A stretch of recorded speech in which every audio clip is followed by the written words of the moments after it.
A few weeks ago, me and my youngest brother were walking down the streets in our hometown in Luma.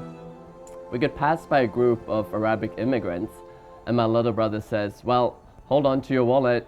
Those people should go back to where they come from." I grabbed him and I told him, "Well, we're not from here either. Look at us, we're not tall and blonde." He was telling me, "Well, it's not the same thing." And I was telling him, "Well, it's the exact same thing that our dad has to go through in his life twice." In the early 60s, my dad and his family had to flee mainland China to Taiwan as political refugees. On the boat journey over to Taiwan, they lost my dad's youngest brother. They started their life in Taiwan and they lived there for a decade. Then they decided to move on to new adventures. They decided to move to Switzerland in Europe.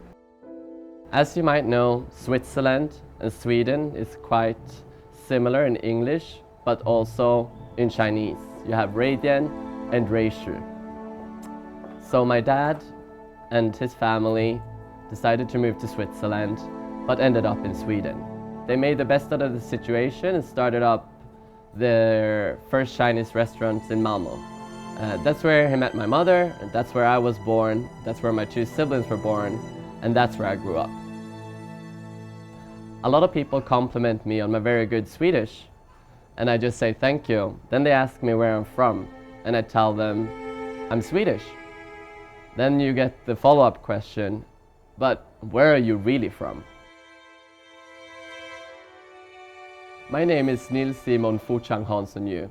I'm Swedish, I'm 25 years old, I'm living in Shanghai where I run the Hotelier Awards Asia.